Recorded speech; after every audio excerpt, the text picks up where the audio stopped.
Hello everyone, কেমন আছো তোমরা সবাই? আশা করব সবাই খুব ভালো আছো। আর আজকে ছিল সরস্বতী পুজো। আজকের দিনটা আমার কাছে খুব স্পেশাল। স্পেশাল কেন? তোমাদেরকে পরে বলছি চলো।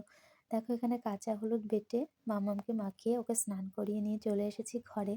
আর তোমাদের সবকিছু আস্তে, আস্তে বলছি। গতবারের মতো এবারও ওকে শাড়ি পরাবো সরস্বতী পুজোয়। এমনিও টুকটাক প্রায়ই শাড়ি পরে। কিন্তু এবার দিনটা একটু স্পেশাল কেন বলছি? আজকে ওর হাতে খড়ি। আর একদম নতুন বস্ত্র পরিয়ে দিলাম ওকে।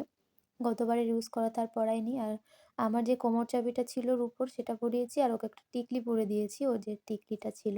ও কিন্তু সাজতে খুব ভালোবাসে। দেখো ওকে আলতাও পরিয়ে দিলাম। একদম গিন্নি, গিন্নি লাগছিল।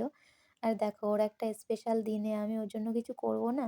আমি কালকে রাত ৩টে পর্যন্ত জেগে ওর জন্য সেলেটটা বানিয়েছি। আর ওকে হাতেখড়ি যেখানে দেবো সেই বাড়িতে চলে এসেছি। তো ঠাকুরমশাই চলে এসেছে। ও অঞ্জলিও দিয়ে নিল আমার মাম্মাম।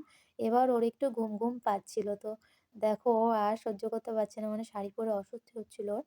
তো চলো সবকিছু ভালোই, ভালোই হয়ে গেছে। দেখো এখানে ও হাতে করে দিচ্ছে। সত্যি বলছি আজকের দিনটা খুবই মানে একটা আনন্দের দিন আমার কাছে। তোমরা সবাই ওকে অনেক, অনেক আশীর্বাদ করো।